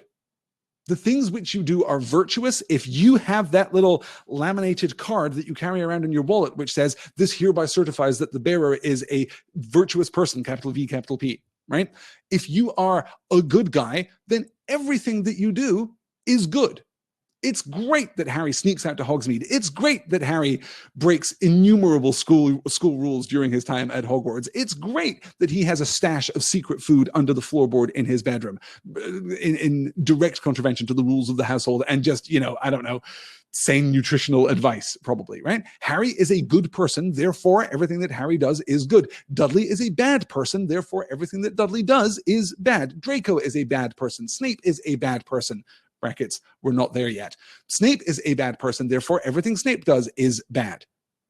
We judge the morality and the virtue of the characters in the Harry Potter universe not by their actions, actually, particularly not with reference to any kind of structural, legalistic, or authoritarian framework around them. That is to say, we don't care that characters are good because they follow the rules laid out by their society, and we don't care that characters are bad because they break those rules. That's absolutely not a reliable moral metric in the Harry Potter universe.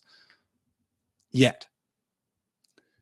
This is the book that is going to really start to question Harry's exceptionalism. We've talked about this a little in the context of Prisoner of Azkaban. We have talked about this extra-textually going all the way back to the Philosopher's Stone. Of course, there are times when we just think, but really, though, really? Harry is so gosh darn star-spangled awesome that he gets special treatment all the time, and that's supposed to be good, that's supposed to be moral, that's supposed to be, fine, that's supposed to sit well with us, the readers. We've talked about that in Philosopher and Chamber of Secrets too, in Philosopher's Stone and Chamber of Secrets too. But in Prisoner of Azkaban, we actually start to get the first textual acknowledgments that maybe this is a little bit weird. Maybe we should be more concerned with the content of one's character rather than their archetypal place in school community or in our shared community, their role in the narrative. Perhaps what they do is more important than who they are. This is the book that is going to crack that wide open. We are going to get numerous opportunities to look at what people do and why. We're going to see good characters do bad things with the best of intentions. We are going to see bad characters do evil things with the best of intentions. We're going to see terrible intentions wreak havoc. We're going to see a much more complicated moral landscape in the course of this book. And I genuinely believe that this is a point of comparison which J.K. Rowling did not include accidentally. I think, firstly, of course, by acknowledgement, this plays beautifully to juvenile readers. Oh no, your parents, or not even your parents, your foster family, your aunt and uncle are making you eat a quarter of a grapefruit, which, by the way, kids hate anyway because it takes, a sophisticated, mature adult palate to enjoy the subtle varieties of grapefruit juice. No, I'm not a big fan of grapefruit myself, but that's fine. This is, absolutely speaking to that kid power fantasy, which is an element of the Harry Potter story too, right? But having these two events exist alongside one another and having our moral perspective on them be so utterly different, that opens up a space for moral discussion and moral debate and a space for thematic complexity and texture, which is going to be rewarded later. Yeah. Let's see here. Right. Rita is, I really can't scroll back all the way to find C-Star's original comment, so I'll credit Rita for crediting C-Star here. Rita says, I think C-Star was correct that this exaggeration of the diet is weirdly out of tone for the book. As someone who's had to diet here and there and struggles with being overweight, I find the whole scene uncomfortable. Yes, it is, right? Okay, so first, the whole J.K. Rowling fat shaming thing, right? That fat people, ugly people are bad, are just like inherently bad. There is some really problematic stuff in the Harry Potter stories that orbit around those issues. So first off, and most importantly, that. Secondly, even with that being understood, this is a really weird way to spend, the first half of the third chapter of your book. We've got a lot of ground to cover. You guys, we've got a lot of ground to cover, and we don't have to have a narrative element here that draws a comparison, that draws Harry and Dudley closer together. Usually we go to great lengths to do exactly the opposite. Our inciting incident is about to be here. Harry shows up at breakfast one morning and a letter comes to him from the Weasleys. That's all that we need to happen. We don't have to do this whole thing. But we do it for two reasons. We do it firstly to show Harry's isolation here. He is isolated, but still in a warped kind of community, both in a warped kind of community with Dudley and Vernon, I suppose, right? The enemy of my enemy is my friend, right? We're kind of in an uneasy alliance here, and that they're all pushing back against the tyranny of this diet. And then at the same time, we're seeing his kind of distant and somewhat more fragile but persistent relationship with his other community, his friends at Hogwarts, the Weasleys and so on and so forth. But I genuinely believe that what we're really seeing here is a hard contrast between how we judge Harry and how we judge Dudley. And I think that we're doing this so that we can examine these issues again later in the book. Yep, confirms Nikki. Grapefruit is gross. Yes, yeah. No, it's pretty bad. Unsweetened too. Yeah. I'm not a big grapefruit for breakfast guy. I mean, if you try and cut down on coffee, then we're going to have a conversation. I mean, that seems tyrannical. Yes. Good. Let me see here. Leo Bill says, I disagree with her fat shaming. Petunia is ridiculed too and is skinny. Draco is blonde, not the typical evil person. No, as I said, it is not true that every evil person is fat.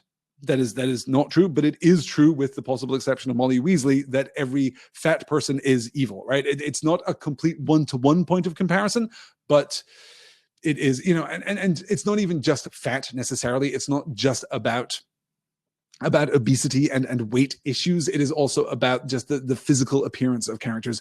Ugly characters are evil, and so on and so forth. Anyway, it's a really depressing conversation, but yes, there it is. Rayla Lynn says, I think the food thing is a metaphor for the care each receives from the Dursleys. Dudley gets an excess of care. Harry is neglected. Harry gets his care from his friends and his school. They sent him food and school feasts. Yeah, absolutely. Right. That is still, this isn't just about the morality of their action. It is also about drawing exactly that comparison. In fact, yes, Dudley is so, see, that's interesting. Dudley is so swamped with the appearance of care that he lacks actual care.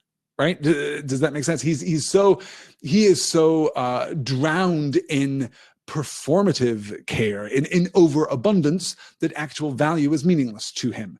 Harry is so bereft of abundance that the care that he gets from his friends, a handful of sugar-free sweets from Hermione's parents, rock cakes from Hagrid that he doesn't even want, that these things are of huge significance to him. Dudley throws a PlayStation out of the window. Harry clings to the letters that he has received because they're so important. So yeah, no, I absolutely think there's something to that too. Yes. Yeah. Good. All right, let's get into our next slide. How many slides do we have left? We have 3 slides left, but that's okay. They're going to be pretty quick reads, so we're going to be out of here not too much later than we intended.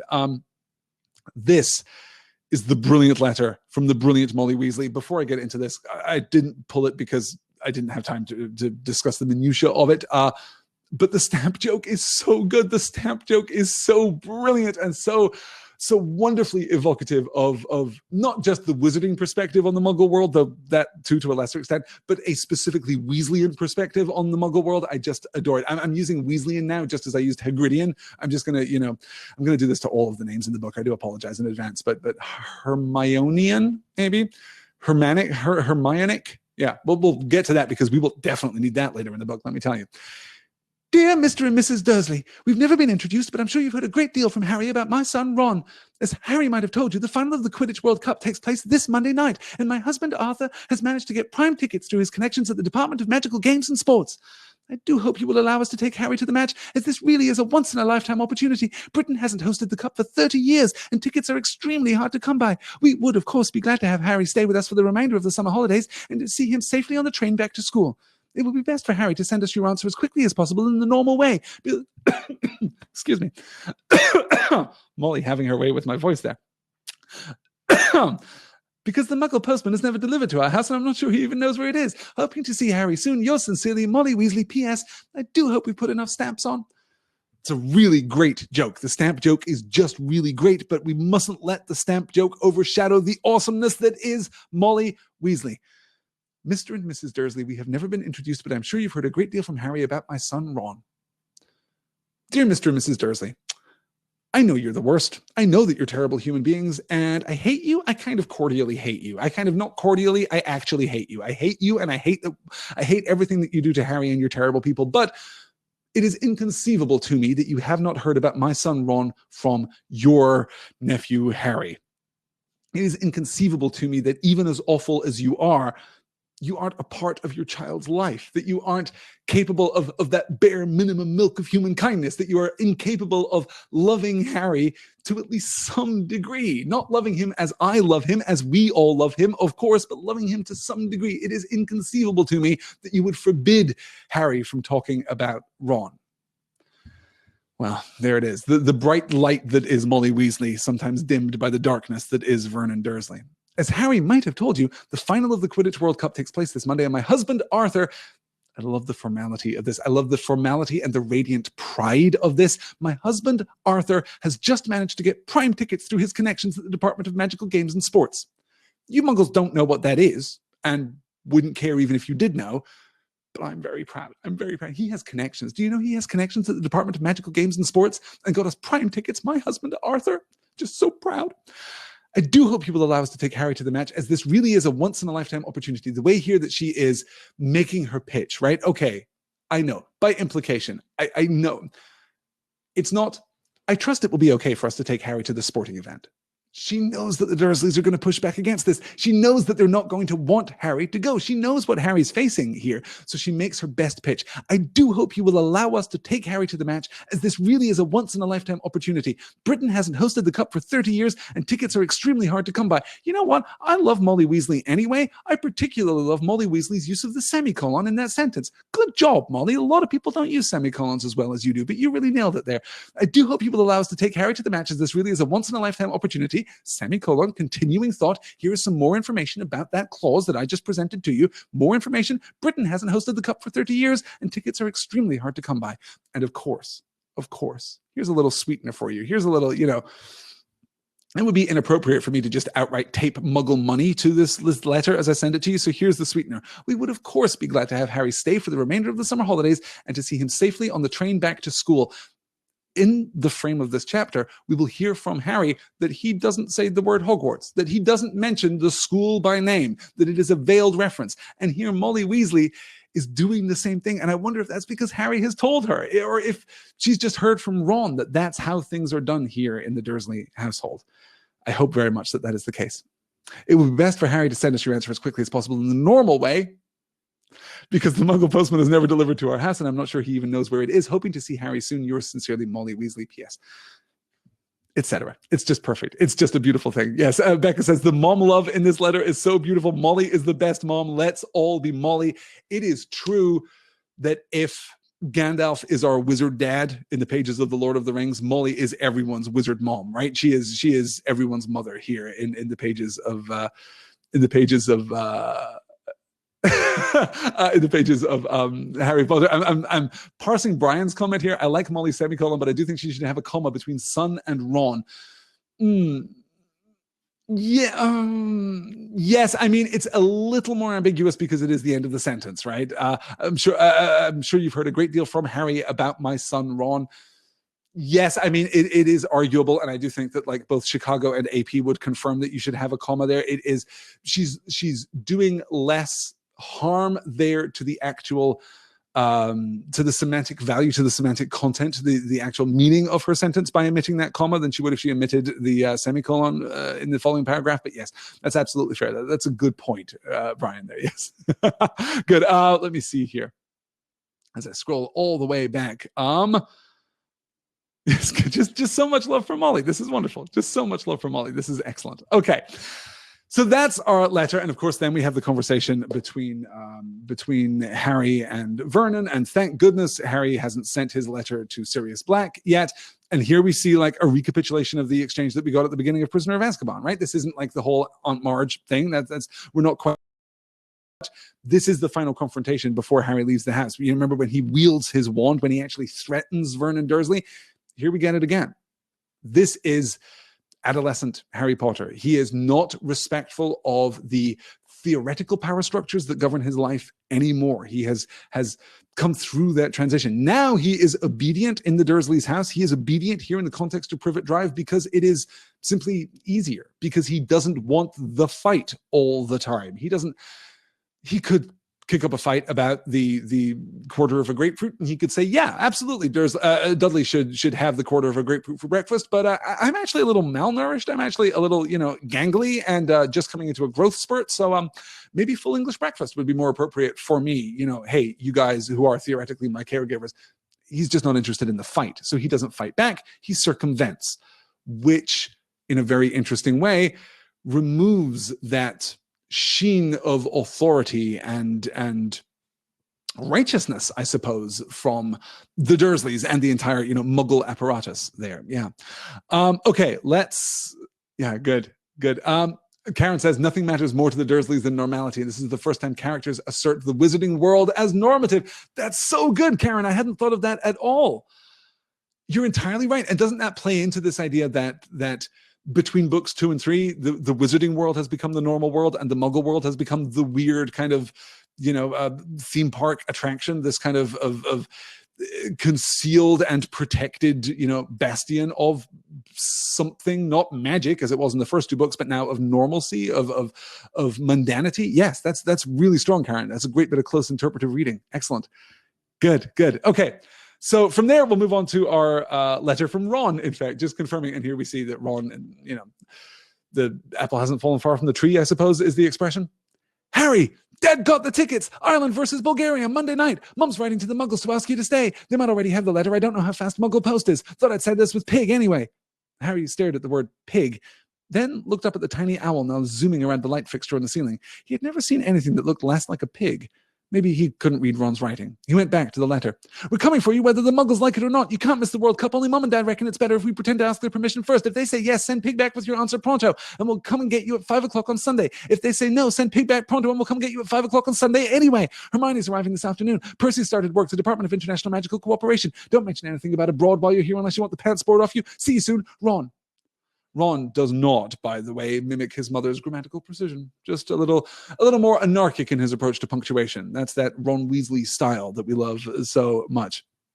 And here we see the formality, the observance of the formal relationship with the Dursleys, but also the irrepressible Weasleyness. And I have an open question about this. I do not know whether Molly and Arthur Weasley would come and get Harry regardless. I tend to see this as Ron's irrepressibility, I suppose. Ron, I have no doubt, would absolutely come and get Harry regardless of whether Harry could go or not. I think that Ron and Ginny probably would try and mount some kind of rescue. Ron and Hermione and Ginny perhaps would try and mount some kind of rescue to come and get Harry and take him to the World Cup anyway. I don't know if Arthur and Molly would circumvent the conventions of parental or quasi-parental authority quite so casually, because of course their authority is dependent on those same conventions too, conventions which in their case are of course supported by actual love and loyalty and the bonds of real family. But still, I think I'm unsure whether they would cross that line as casually as Ron suggests that they would, but I absolutely believe that A, Ron would cross that line casually, and B, Ron believes that his parents would cross that line casually. This is about justice more than it is about anything else. Rescuing you, of course, says Raven Darkholm, of course. Yeah, this is just another moment here. Yes, good. And Rayla Lynn says, let's all take a moment to appreciate Sirius for buying Pig for Ron. Yes, let's do that. You're entirely right. Yeah, as Rahit calls out the Flying Forward Anglia 2.0. Yes, absolutely right. That's the beat that we would get here. Yeah, good. So this is our exchange. I'm over time, so we're going to race through to the last little note of this chapter and the conclusion of what is in effect our introduction. So we get a punchy cold open in the first chapter, and then we get 2 chapters of much more traditional Harry Potter setup, but it is much more traditional Harry Potter setup that is not taking us in a traditional direction. We should, if the Harry Potter template holds true, be ready now to transition to platform 9 3/4 and probably Diagon Alley. Actually, probably what we're going to do is go to Diagon Alley and collect the school supplies and get that wonderful kind of rich experience of entering into the details, the minutiae of J.K. Rowling's secondary creation, which is to say that we'll get a list of books and we'll get a list of supplies and we'll get an update on what has happened to Percy and George and Fred and all of our expanded cast of characters here. But we're not actually going to Hogwarts at all at this point. This is not about the school experience for Harry.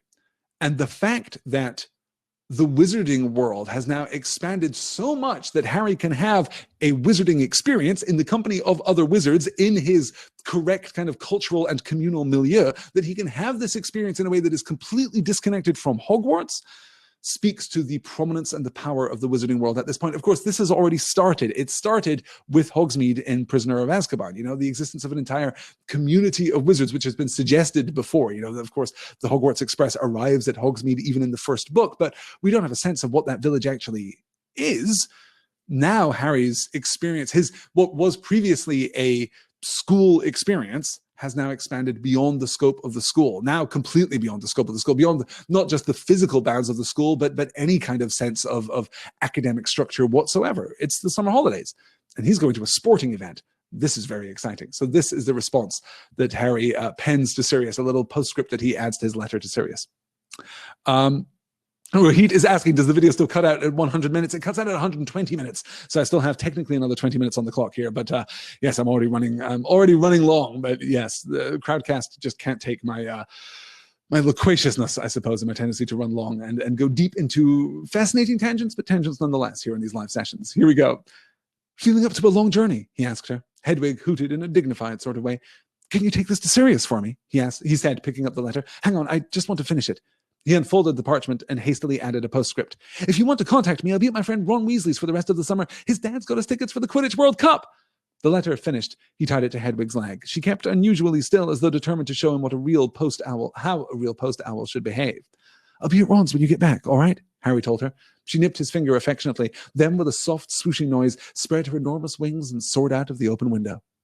Harry watched her out of sight, then crawled under his bed, wrenched up the loose floorboard, and pulled out a large chunk of birthday cake. He sat there on the floor eating it, savoring the happiness that was flooding through him. He had cake, and Dudley had nothing but grapefruit. It was a bright summer's day. He would be leaving Privet Drive tomorrow. His scar felt perfectly normal again, and he was going to watch the Quidditch World Cup. It was hard just now to feel worried about anything, even Lord Voldemort. Yeah, Rahit says, why the specificity of friend Ron Weasley's? Hasn't Harry talked with Sirius about Ron and Hermione by this point? They met Ron and Hermione at this point. So yes, we're getting a lot of speculation here that the cake, by the way, is stale, which is interesting. My reading of this was that it was a British fruitcake, was probably wrapped in foil, like more like a Christmas cake or like a wedding cake. And those things, let me tell you, stay fresh forever. Those things will stay fresh for months at a time. I like to think that his friends have either, enchanted it with some kind of parchment wrapping that keeps it fresh, or maybe just made magical cake, I suppose, or sent him like good old-fashioned, dense, moist British fruitcake that would last forever. Yes, I mean, fruitcake, not traditionally a birthday cake, but we make do. We make do. Yes, good. Yes, Corporeal says, I used to work at a cake factory and they started making the Christmas cakes in January. Yes, exactly right. Exactly right. Good. It is, as C-Star points out, it is described as increasingly stale cake later, but yes. Is this cake soaked in alcohol, asks Becca. That's a British thing, right? Yes, absolutely. Not all fruitcake is soaked in alcohol, but generally speaking, you're going to, I suppose when I think of Christmas fare, festive fare in particular, when I think of things which are soaked in booze, I traditionally think of puddings rather than of cakes. That's not pudding in the American sense, but in the British sense of a Christmas pudding, which is basically an extremely moist fruitcake that you feed booze over the course of weeks, or better yet, months. You will just pour brandy or rum into this thing repeatedly, and it will absorb it and become actually quite flammable and pretty dangerous to have in your house. So you'll flambe off all the booze when you're ready to eat it. And I get that it's a very British thing. I get that it is not to everyone's taste, you guys. I love good Christmas pudding. I love good Christmas pudding, and I haven't had good Christmas pudding in 10 years. And some fine day next year, okay, here's my promise to you right here live on the Dear Mr. Potter podcast. Next year, I'm going to make a real Christmas pudding, and I will document the procedure. And it is it is a weeks-long procedure, so we'll do that thing. It is pretty fantastic, yes. Brian points out, I am the extremely moist fruitcake that you feed booze for months. Sorry, Brian, stand corrected. From now on, your nickname can be Brian the Christmas Pudding. I think that works beautifully for everyone. Here we see the return to normality, right? Here we see the again, crucially, that word normality. Everything now is fine. Everything now is normal. Harry is excited, but he's not excited because the world has suddenly become magical and wondrous as it has in previous years. He's excited because he's going home, because he's going back, because he's being returned to his normal world. Again, the wizarding world here being confirmed to be normal, while the Muggle world is the strange, preserved outlier here. And I love the little characterization that we get of Hedwig here is just adorable. Hedwig hooted in a dignified sort of way, and the letter finished, he tied it to Hedwig's leg. She kept unusually still, as though determined to show him how a real post-owl should behave. Oh, and I was talking about my friend Ron Weasley's. Yes, of course, Sirius knows Ron and understands that, you know, Ron and Hermione are Harry's best friends. It is absolutely inconceivable to me that Sirius Black would not know Ron and Hermione. Yes, of course, he met them directly, so, you know, he has a personal relationship with them. But even if they hadn't talked at any point after that and didn't really talk that much, there has been a correspondence. I read my friend Ron Weasley as being like an affirmation from Harry. I'm going to stay with my friend. I'm going to be with my friend instead of in this horrible house where I have to eat grapefruit like Dudley. This is, you know, a terrible thing. This is something celebratory here. Yeah. Okay, good. Excellent. Guys, that is going to do it. I have run so long tonight, an extra 15 minutes of podcast for you. Let's very briefly, though, take a look at our next session. Harry Potter and the Goblet of Fire, chapters 4 to 6. Back to the Burrow, Weasley's Wizard Wheezes, and the Portkey. Believe it or not, we get to the Portkey already at the end of chapter 6. So we're going to cover that. Next week's session is going to be an afternoon session, 3 p.m. Eastern, 2 p.m. Central, January the 9th, 2018. Thank you so much for starting your 2018 with me. You know what? Since I have just a couple minutes left, let's cancel this slide and take a look at the question bucket. In the text of Harry Potter, asks Greg here, aren't all characters who advocate hierarchical social structures supposed to be wrong? Yes, they are. There are more benevolent hierarchical social structures. Albus Dumbledore is headmaster of Hogwarts, and that is a hierarchical social structure. You know, the hierarchy of headmaster, department heads, professors, and then, you know, the rest of the staff of Hogwarts does seem to be a hierarchy which is not in and of itself suspicious, is not in and of itself corrupt, but is at least corruptible, as we will see in later books in the series, and as we've already seen through the existence of Professor Snape, of course, and I guess, you know, Professor Quirrell, Professor Lockhart. You know, we've seen bad professors. So this structure is not above possible corruption, is not above suspicion either, but there are hierarchical structures which are not inherently corrupt. We have also seen Cornelius Fudge. We've had some speculation about the Ministry of Magic. We've seen, you know, the way in which the kind of wizarding social order is constructed. Those hierarchies, much more suspicious, already much more suspicious. But that traditional kind of anchored kind of British social structure, I am Lord Voldemort, right? Lord Voldemort sets, that title alone sets Voldemort apart and appeals to a aristocratic structure which or speaks to an aristocratic structure which is, I think, always in the pages of Harry Potter negative, is always suspicious, right? We are always supposed to view that with a certain suspicion, if not outright hostility. And that's part, I think, of the adolescent story of Harry Potter, because I don't think that J.K. Rowling is necessarily saying that these social hierarchies are bad. What she's saying is that it is in the exclusive and innate power of adolescence to challenge those existing social structures, that adolescents rebel. That is what they do. That is, in a very powerful sense, what they are for. And the primary metaphor of Harry Potter is not, in fact, Harry's coming of age. That is a kind of secondary construction that is overlaid over the structure of the entire book. The primary kind of arc of the Harry Potter series is adolescent rebellion and the remaking of the world. That is the coming of age tale. That's the version of the coming of age tale that we get in the frame of the Harry Potter series. So yes, but I don't necessarily think that reflects J.K. Rowling's fundamental views on community and society as much as it reflects her understanding of that adolescent experience. That's how I would parse that, at least. Yes, as we say, it doesn't stop Harry from kind of entering into and thereby validating these social structures after the series is complete. Brian is saying, it's interesting how there's so much social structure subtext in both Dear Mr. Potter and Tab Again. Is that distinctly British or simply part and parcel to literary fiction? I do think it's distinctly British. I think that both Professor Tolkien and J.K. Rowling are speaking to some very similar themes. And I do think that British literature in general,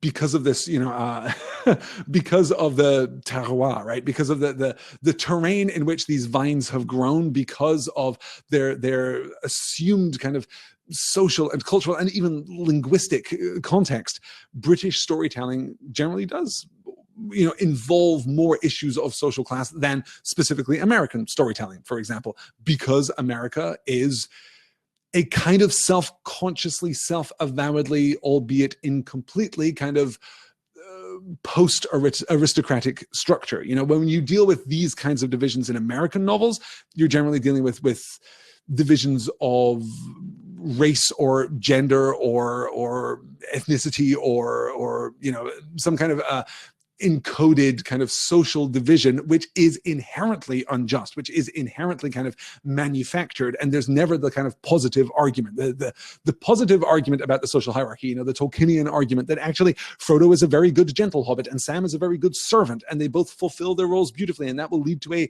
harmonious and idyllic existence for all.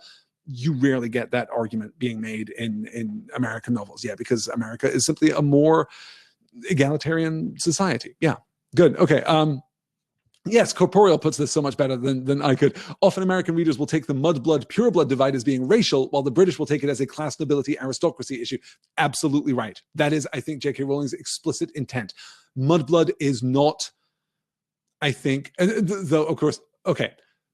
Modern, worldly, literate readers will, of course, read a certain racist inference there.